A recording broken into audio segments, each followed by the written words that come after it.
तो हेलो दोस्तों, good morning. और क्या हाल चाल सबके। तो भाई जनता, अपन लोग निकल चुके हैं एक नई राइड पे। राइड क्या, ट्रिप पे बोलो, कुछ भी बोल रहे, राइड ही बोल रहे यार, क्या बोलूँ मैं इसको। वैसे बहुत ज़्यादा कहीं घूमने तो नहीं जा रहे। ऑब्जेक्टिव हमारा ये है कि मेरे को बाइक के किलोमीटर क्लॉक कर रहे हैं। अभी मेरी बाइक चल चुकी है 1777, मतलब 1777 किलोमीटर। यार ये बड़ा गंदा हम पे साला बाइक लगती है यहाँ पे नीचे। बच गई, नहीं लगी, ठीक है।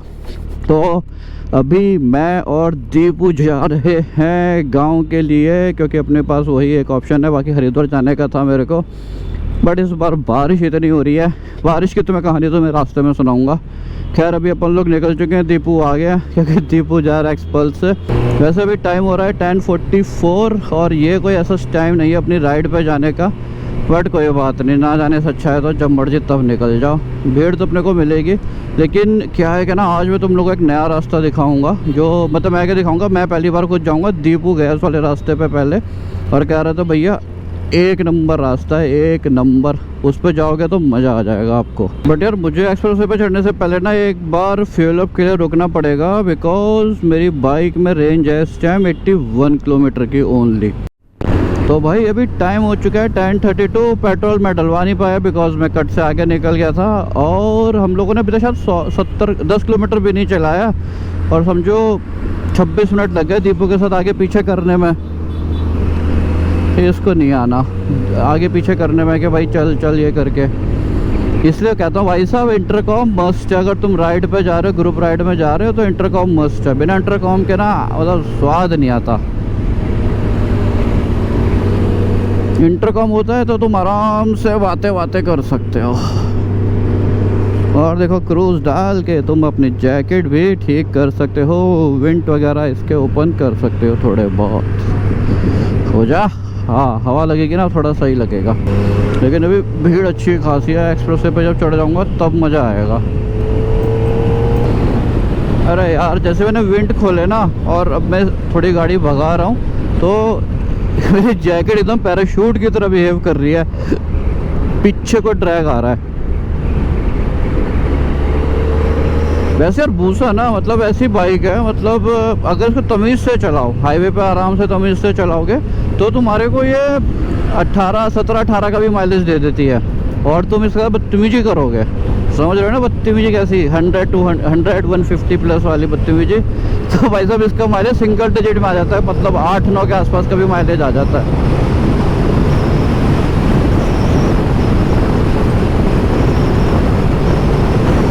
वैसे ये भी हो सकता है यार, मैं अभी जो पहन के आया हूँ, मैं ये राइनोस के एडवेंटो प्रो जैकेट पहन के आया हूँ, जो बेसिकली टूरिंग जैकेट है। और ये jacket not absolutely fit for that बूसा राइडिंग स्टाइल। सो हो सकता है इस बात का भी एक मेरे को ड्रैग जनरेट हो रहा हो, क्योंकि कंफर्टेबल बहुत होती है वाली जैकेट। और आज फर्स्ट टाइम मैं पहना हूँ अपनी राइडिंग जीन्स। ये देखो राइडिंग जीन्स। ये हम लोगों ने, पता है हम लोगों का प्लान था लद्दाख जाने का। मतलब 27 अगस्त, मुझे नहीं पता मैं ये वाली वीडियो कब एडिट करके डालूंगा, लेकिन अपन लोग का प्लान था 27 अगस्त को जाने का लद्दाख। सारी प्रिपरेशन हो चुकी थी। मैं जा रहा था, दीपू जा रहा था, राजुल जा रहा था, कुशल भैया आ रहे थे बेंगलोर से, और एक प्रमोद भैया है, भैया के दोस्त, वो भी आ रहे थे बेंगलोर से। तो उन लोगों का तो फ्लाइट वाइट सब हो गया था और सब कुछ डन था। हम लोग 25 तारीख की उनकी, नहीं 26 तारीख की उनकी फ़्लाइट थी। अपन लोग 25 तारीख तक भी श्योर नहीं थे कि भाई जाना है कि नहीं जाना, बिकॉज बारिश ने भाई साहब बुरा हाल कर रखा है। पठानकोट पर जो हमारा ब्रिज था वो टूट गया है। मनाली तो पूरी की पूरी ख़त्म हो चुकी है। पता नहीं मनाली का हर साल सारा यही होता है कि हर साल वहाँ पे बाढ़ आती है। पता नहीं सड़कें ऐसी बनाते क्यों है कि हाईवे गायब हो जाते हैं। पता खैर जो भी वहाँ पे इशू हो, लेकिन हमारे पास ना, हमारा था कि हम लोग क्या नाम है, कश्मीर साइड से एंट्री लेंगे और मनाली साइड से एग्ज़िट लेंगे। लेकिन भाई वहाँ पर रोड ही नहीं है, बिल्कुल रोड ही नहीं है। और कल भी नोएडा में भी कल भी पूरे दिन बारिश हो रही थी। आज का मौसम खुला है, तो इस वजह से अपन लोग ने जो प्लान था वो कैंसिल कर दिया, बिकॉज बारिश इतनी ज़्यादा हो रही है कि जाएं कैसे। और मुझे मतलब बारिश में चलाने में ठीक है, लेकिन फिर वो कैमरे रिकॉर्ड नहीं कर सकते, बार बार लेंस क्लीन करो, वो सब कुछ मज़ा नहीं आता। मतलब लद्दाख वाला रोज़ तो जाया नहीं जाता। और लद्दाख की मेमोरीज को कैप्चर ना करो तो क्या ही फ़ायदा वहाँ जाने का। तभी तो कोकू देख पाएगा अगर मैं मेमोरीज को कैप्चर नहीं करूँगा। वो भाई साहब पूरी वीडियो देखते हैं, मेरी उसको सारी वीडियो याद है कि अच्छा पापा यहाँ गए थे, इस बाइक से गए थे। उसको एवरी बाइक की नॉलेज है, सारी की सारी बाइक की नॉलेज है मेरी राजुल की, सबकी। और फटाक से चढ़ जाते। देखो मैं क्लिप डालता हूँ, कल एकदम ऐसा फटाक से चढ़ गया बाइक पे। फिर लद्दाख के बाद में अपन लोग कहा क्या चलो कहीं घूम के आते हैं, तो सोचा कि चलो हरिद्वार चलते हैं। बट हरिद्वार में जानू बता रहा था कि भयंकर बारिश हो रही है भाई वहाँ पे। और हरिद्वार में भी जो श्रीनगर से आगे वो पड़ते हैं ना, धारी देवी, बहुत फेमस मंदिर है। तो धारी देवी के पीछे जो अपनी गंगा जी है, अच्छा खासा डिस्टेंस है, बहुत चौड़ी नदी है। और वो पूरी की पूरी नदी सोचो सड़क पे आ गई है, मतलब समझ रहे हो, मतलब इधर साइड में नदी है, ये तुम्हारी रोड है, वो पानी बढ़ के इतना हो गया कि पूरी रोड तक पानी आ गया। और कितना ज़्यादा रिस्की हो रहा है, अगर ऐसे में गड्ढे वड्ढे हो तो मतलब बहुत ज़्यादा रिस्क है भाई, बहुत ज़्यादा रिस्क है। तो अपन लोग ने सेफ साउंड गांव जाने का प्लान करा है। और मेरी बाइक के 2 किलोमीटर बाद 1800 किलोमीटर होने वाले हैं। ये बाय बस जल्दी से इसके 2800 किलोमीटर हो जाए, फिर मैं एक सरप्राइज़ है मेरे पास, कुछ बढ़िया सा सरप्राइज़ मैंने लेके रखा हुआ है। हो जाए 2800 हो जाए, 2800 क्या 2500 हो जाएंगे साला तो भी ठीक है। तो भाई अभी अपन लोग पहुंचने वाले हैं एक्सप्रेसवे के एंट्री पॉइंट पे, जिसे 0 पॉइंट कहते हैं। और संडे को तो यहाँ पे लोग चढ़ने नहीं देते एक्सप्रेसवे, पुलिस वाले आ जाते हैं कि सुपर बाइक है, ना भाई ना, तुम्हें नहीं जाने देंगे एक्सप्रेसवे पे। आज का मुझे पता नहीं, लास्ट टाइम मैं गया था जब राजुल के साथ में, देखा होगा तुमने ईवी की चार्जिंग पे, मतलब पहले, तब हम लोग संडे को गए थे इधर से, तो अपन लोग को पुलिस वालों ने जाने नहीं दिया था।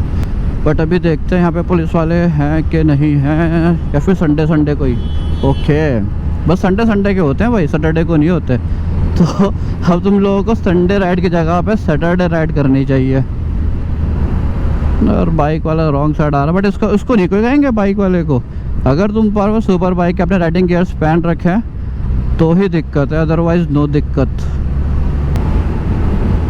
भाई अभी तक मुझे इस पर इतना कॉन्फिडेंस नहीं आया कि मैं इसको और ज़्यादा लीन करूं, आराम से ही करता हूँ। देखो अभी मैंने तो आराम से चलाई ना बाइक, तो मेरी रेंज बढ़ गई 142 किलोमीटर की हो गई है, वरना कहाँ ये 60-70 के आसपास हो गई थी।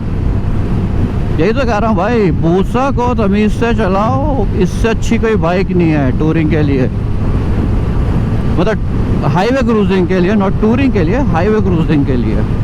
वही इसके साथ पेलम पेली करो तो ये बिगड़ जाती है भाई। मैंने यार ये वाली बाइक ना बहुत टाइम से सी मोड पे नहीं चलाई। ए पे तो मतलब पावर डिलीवरी देखो, ओए होए एकदम गोली भागती है सुई। सी मोड करते हैं इसका और देखते हैं कि कैसा डिफरेंस आता है। अरे देखो कितना थ्रोटल दे रहा हूँ मैं अब। ऐसा तो स्कूटी जैसी लग रही है, मतलब अब देखना डिफरेंस देखना। मैंने फुल थ्रोटल खींच दिया, कितना धीरे धीरे जा रहा है, कितना धीरे धीरे जा रहा है, मतलब बहुत ही स्मूथ हो गई है भाई, बहुत ही स्मूथ हो गई है। तो इतना स्मूथ हो गया कि मैं इसका फुल थ्रोटल एक बारी में ऐसे खींच सकता हूँ। ये देखो अभी फुल लॉक है, फुल लॉक है और ये स्पीड से जा रही है। और अगर ये ए मोड पे होती ना भाई कोई चांस ही नहीं था कि तुम इसको फुल थ्रोटल ऐसा थ्रोटल लॉक कर गो इसको। चलो आराम से क्रूज पे डाल के स्पीड थोड़ी कम कर दूँ भाई, 120 की स्पीड पे क्रूज नहीं करना मेरे को, 100 तो ठीक है। क्रूज करके आराम से बैठ सकते हैं। इतनी दब के चलती है ना, इतनी दब के चलती है कि 100 की स्पीड का तो मैं अंदाजा ही नहीं लगेगा कि 100 की स्पीड पे चल रही है। लगेगा जैसे 30-35 तो नहीं, खैर ज़्यादा हो गया, 50-60 की स्पीड पे चल रही है।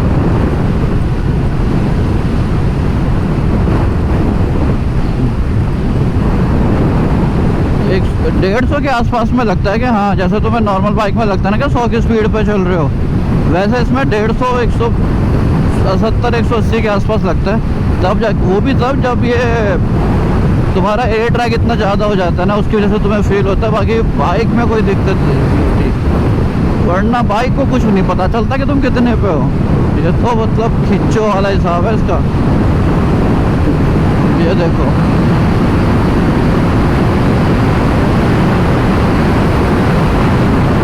साइड थी।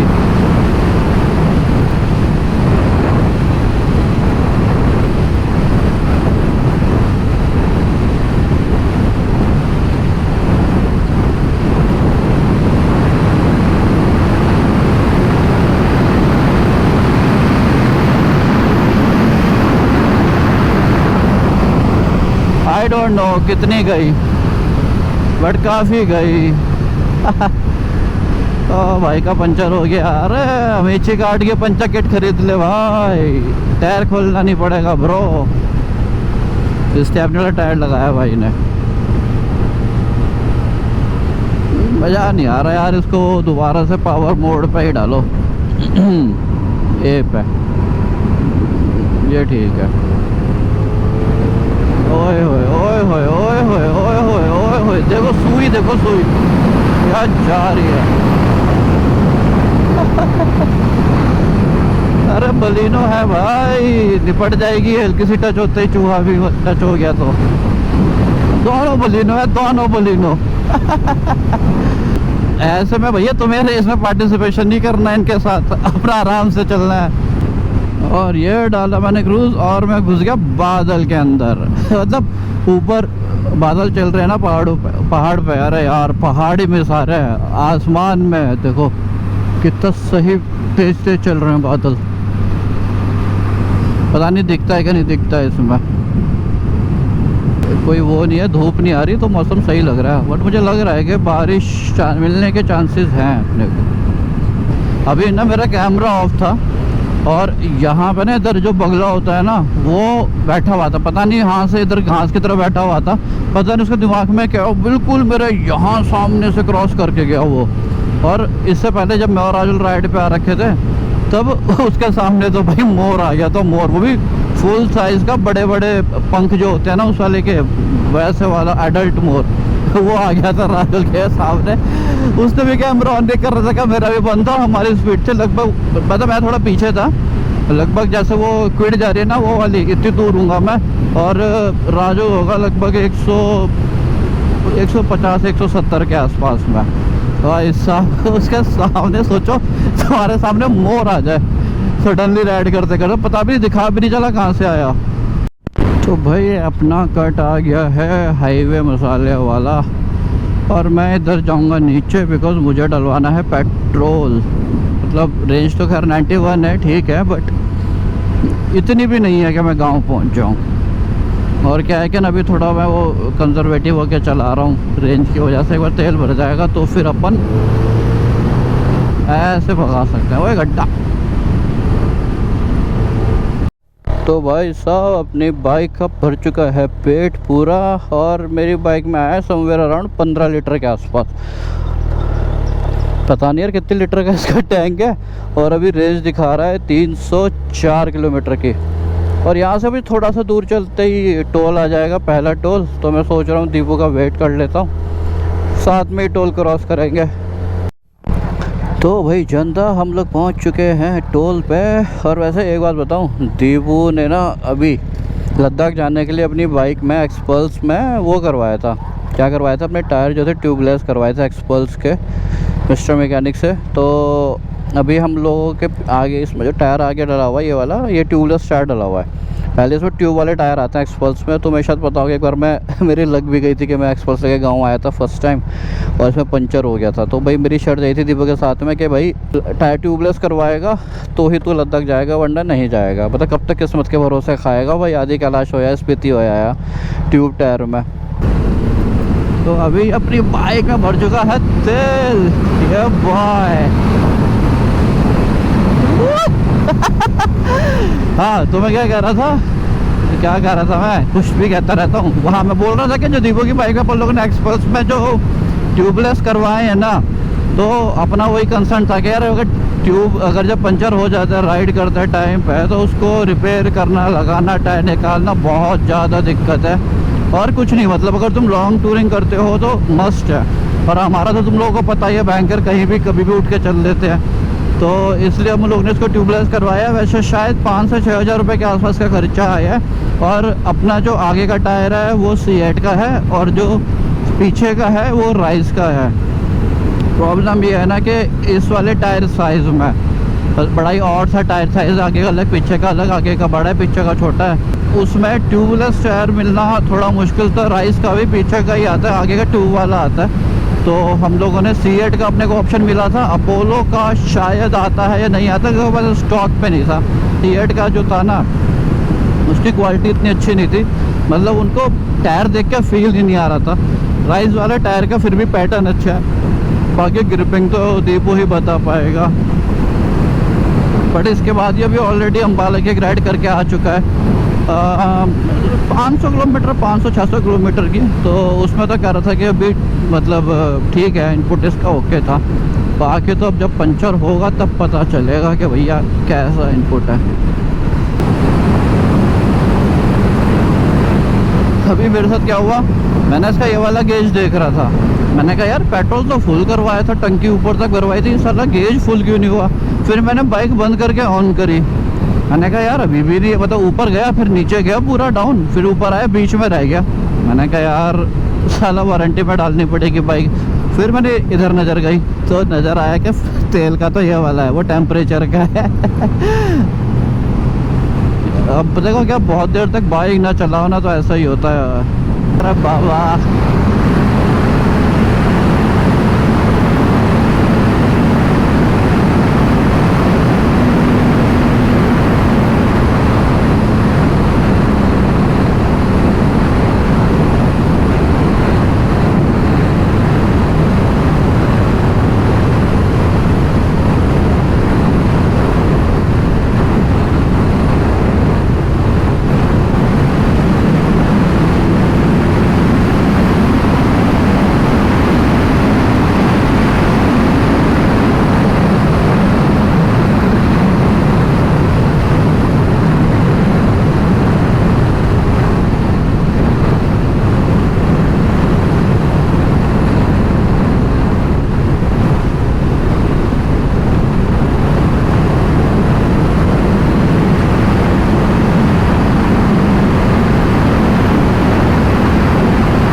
यार खाली पैच तो मिले मुझे।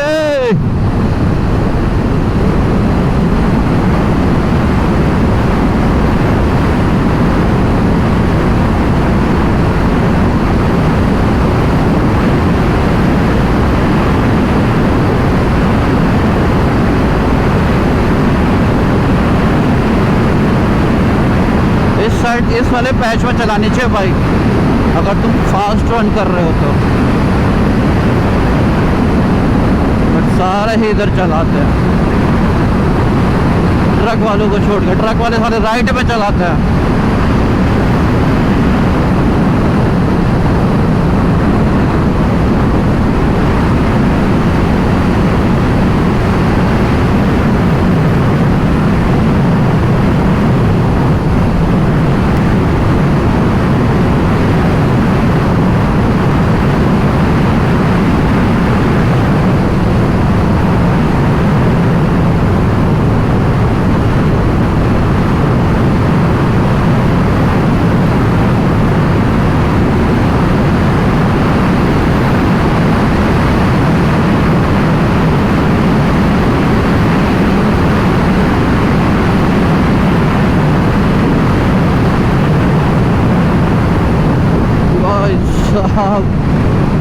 बहुत एयर ड्रैग है, बहुत एयर ड्रैग है।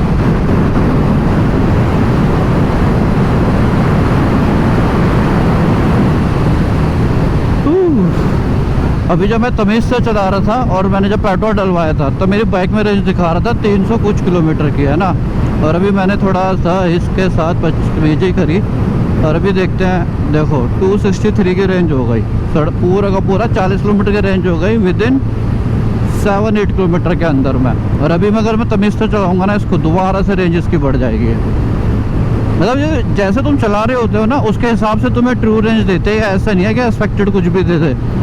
मतलब इतना जल्दी इसकी रेंज वेरी नहीं करती। जब तुम चलाओगे 5-10 किलोमीटर उसके बाद जाके ये तुम्हारे को एक्चुअल रेंज देना स्टार्ट करती है। मैं देखो बहुत देर से लगभग 80-70-80 के आसपास क्रूज़ कर रहा हूँ था कि देबू आ जाए, और देबू भाई साहब प्रकट हो गए।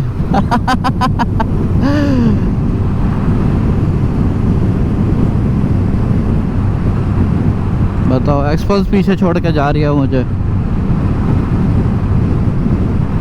पकड़ लूंगा इसे तो कभी भी मैं, कहाँ ही जाएगा। अच्छा, लो बटन दबाता हूँ, भी पकड़ता हूँ, बट पकड़ने के लिए बटन दबाता हूँ।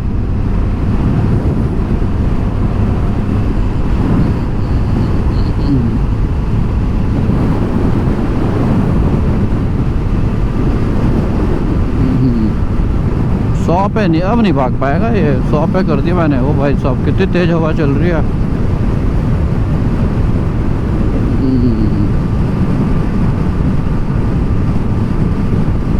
इस एक्सपल्स को तो बटन दबा दबा के पीछे करूंगा मैं, देखना।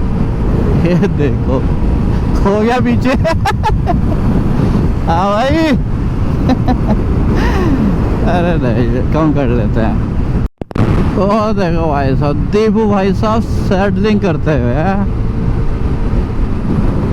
हर एक बाइक के भैया अपने अलग ही मजे है। ये देखो सैडलिंग कर रहा है भाई के, बम दुख गए होंगे। क्या बात है।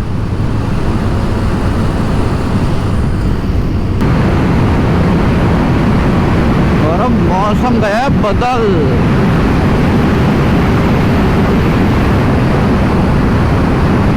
भाई हवा हवा हवा बहुत तेज है। साला तुम 150 पे हो, क्या ही हवा तेज होगी।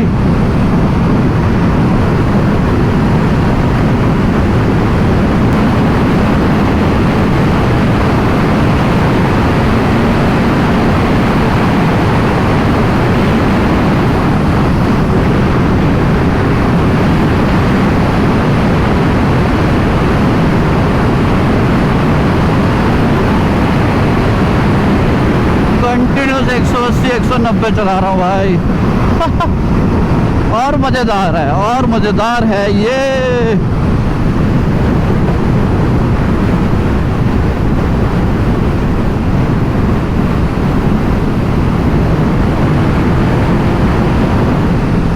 ओके ओके, आई थिंक हमारा सेकंड टोल आने वाला है, तो लेट्स वेट फॉर दीपू। क्योंकि अपन लोग साथ ही चढ़ेंगे। जो दूसरा रास्ता है ना, वो उसको ही पता है, मुझे तो पता भी नहीं है, इसलिए तो दीपू का वेट करते हैं और फिर चलेंगे साथ में। एक नया हाईवे, पता नहीं क्या है, रास्ता एक्सप्लोर करने। कह रहा था भैया मज़ा आ जाएगा, मज़ा आ जाएगा। मतलब वैसे तो दीपू ऐसा सेल्स पर्सन नहीं है, लेकिन अगर दीपू कह रहा है मज़ा आ जाएगा तो मज़ा ही आएगा भाई। ओ भाई साहब देखिए, टैंक मेरा ऑलमोस्ट क्या मतलब 30% तो ख़त्म हो गया। एक बार और फिल कराना पड़ेगा टैंक।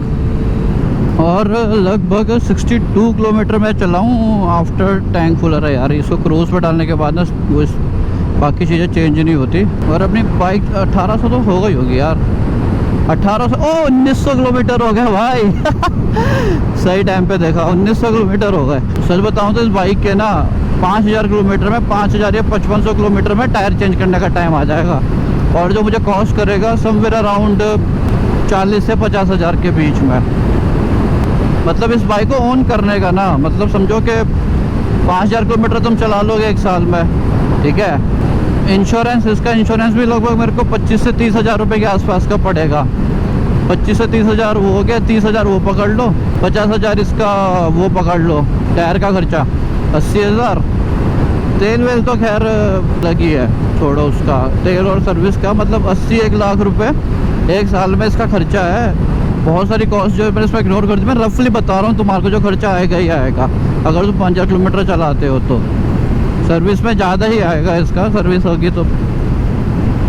पेट्रोल का तो मैंने ऐड ही नहीं करा, तुम लगा लेना। मतलब कैसे राइड करते हो, अगर हाईवे पे करते हो तो 16-17 पकड़ लेना, अगर सिटी में करते हो तो भैया 9 पकड़ लेना, 8-9, और मतलब 12 पकड़ लेना ऑन एन एवरेज।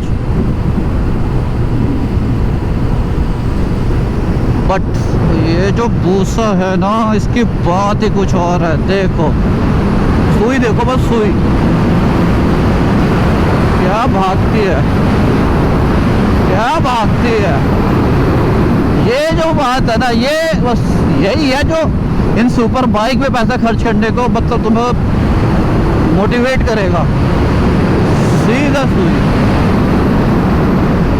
मतलब 60 से 160 सिंगल स्ट्रेच में लेके जाता हूँ इसको। रुक जाओ, 60 पे आ जा जा जा जा जा जा। गियर भी चेंज नहीं करूँगा, सेम गियर में रखूँगा, ठीक है। ये गई 60 है ना। अब देखना सुई,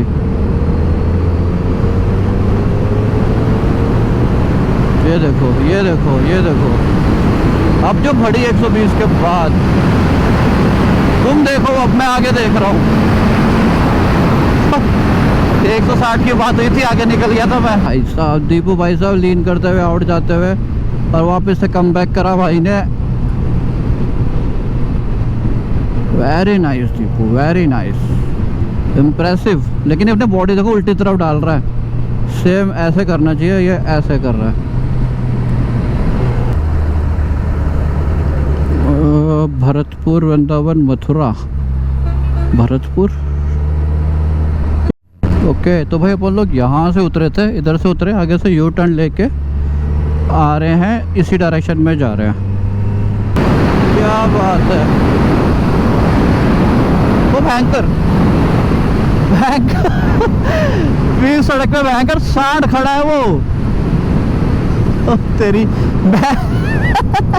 मैं बस भगाने वाला था इस टाइम पे। मैंने कहा सीधी सड़क दिख गया, एकदम एपेक्स क्लियर है, यहाँ भगाता हूँ। और से एकदम नंदी जी के दर्शन हुए।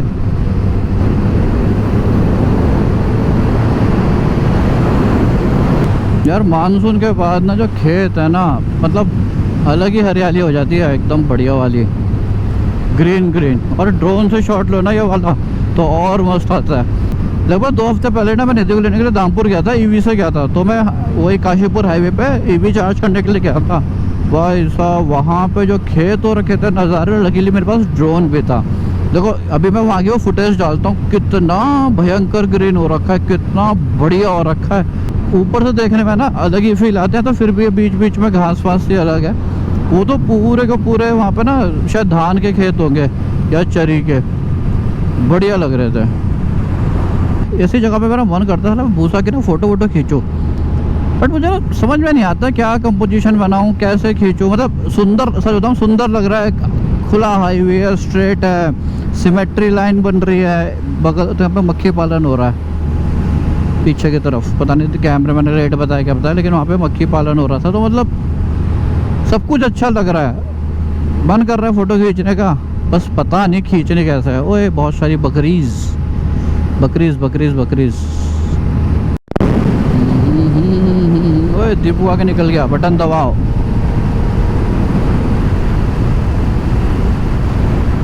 मुझे लग रहा है दीपू अपनी टॉप स्पीड पे चल रहा है, 120 के आसपास है ये।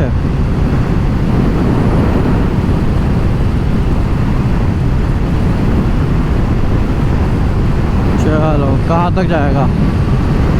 और पता कुछ दिन पहले ही मुझे एक बात पता चली है एक्सपल्स के बारे में, कि इसके अंदर में ऑयल फिल्टर होता ही नहीं भाई। इसके अंदर में ऑयल फिल्टर का ऑप्शन ही नहीं है। मतलब मैंने पहली बाइक देखी है जिसमें ऑयल फिल्टर नहीं डलता। एंड अब तक की मेरे पास जो होंडा शाइन भी थी ना, उसमें भी ऑयल फिल्टर डलता है। इसमें वो नीचे कुछ वो एकदम नीचे चैम्बर में वो स्क्वायर या फिर रेक्टेंगुलर शेप का जो रहता है ना, वो रहता है। उसको तुम्हें चेंज करने के लिए पूरी असेंबली खोलनी पड़ती है। वो मतलब हमारी बाइकों में भी होता है, सब में होता है, बहुत नीचे होता है। वो मेटल पार्ट वगैरह बिल्कुल जो हैवी वाले होते हैं ना, उनसे बचने के लिए होता है। पता नहीं यार ऐसा कैसे कि साले इसमें उन्होंने डाला नहीं। बड़ी स्ट्रेंज सी बात है ये। तो भाई जनता वही हुआ जिसका डर था। आगे आ गए, दीपू कह रहा काफ़ी आगे आ गए हो आप। वैसे कट होगा, वापस जाना होगा तो यहाँ से निकल जाएंगे, कोई दिक्कत नहीं है। बाकी तो सीधा चलना ही है, देखते हैं कहाँ पहुँचना है। देखा जिस बात का मुझे डर था ना वही हुआ। मतलब मैंने को दीपू कह रहा भैया जहाँ पे आपने मुझे ओवरटेक करा था ना, वहीं से मुड़ना था। मतलब वही जहाँ से मैं कह रहा था हुनूनी मच रही है, बस यही दिक्कत हो गई। तो भाई अभी टाइम हो चुका है 12:36, लगभग 12:30 बजे हैं, ठीक है। और सेक्टर 100 पे था, तब हो रहा था 10:35 या 10 कुछ हो रहा था, मतलब 10:30 बज चुका था। तो अगर मैं तमीज़ से चलाता, अगर मैं रुकता ना इधर उधर तो मुझे लगता है कि लगभग मेरे को 1 घंटा 40 मिनट के आसपास लगता और अपन लोग पहुंच जाते हाथरस।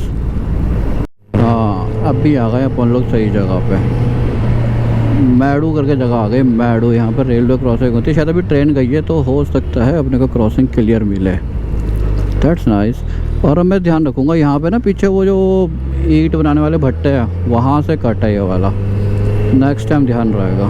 पूरे रास्ते वो भट्टे दिखाई नहीं दिए, यहीं दिखाई दिए। ओए होए, इतनी तेज नहीं चलानी, यहाँ पे उड़ते हुए तीर आते हैं। मैं जो लेफ्ट राइट से कहीं से भी खुलवाओ, ऐसे करवाओगे क्या अब तुम? हैं मतलब ये अवस्था है दीपू भाई साहब। पहले तुमने रास्ता भुलवा के भयंकर आगे भिजवा दिया। आपने जब कट मारा था ना, तभी वो 1 मिनट बाद ही ये वाला। हाँ, ओहो, अब आइए भाई साहब ट्रेन गर्मी में तपा के हम लोगों को। हाँ, ट्रेन में बैठेगा इसके अलग शौक बन के आ रहे, कह रहे ट्रेन में बैठूंगा। तो भाई दोस्तों, अपन लोग पहुंचने वाले हैं हाथरस। मुश्किल से लगभग 5-8 किलोमीटर के आसपास रह गया हुआ घर वगैरह, और वहाँ जाएंगे, मस्ती करेंगे। और वो सारी वीडियो मैं बनाता नहीं हूँ तो क्या ही करूँगा मैं दिखा के। बाकी मुझे बताना कि तुम लोगों को मेरी भूसा की आपको राइड कैसी लगी। मुझे तो भाई बहुत मज़ा आया भगाने में और क्रूज़ पर चलाने में। और जो नया वाला रास्ता है ना, ओए 1 नंबर रास्ता है, बढ़िया है। मतलब मुझे लगता है कि 1 घंटा 40 मिनट 1 घंटा 45 मिनट में आराम से नोएडा से हाथरस आया जा सकता है। मैंने बहुत ज़्यादा भगाई भी थी, मतलब कहीं जगह पे मैं 200 प्लस गया, शायद 220 230 तक गया था, लेकिन ठीक था, बढ़िया था, मज़ा आया। बस एक जो कमी लगी वो लगी एग्जॉस्ट की। एग्जॉस्ट होता थोड़ा पटाखे मारती तो ज़्यादा मज़े आते। मैं कोई बात नहीं, देखो फ्यूचर में क्या होता है। ठीक है, तो फिर मैं इस वीडियो को इम्पेंड करता हूँ। होप आप लोगों को पसंद आई होगी।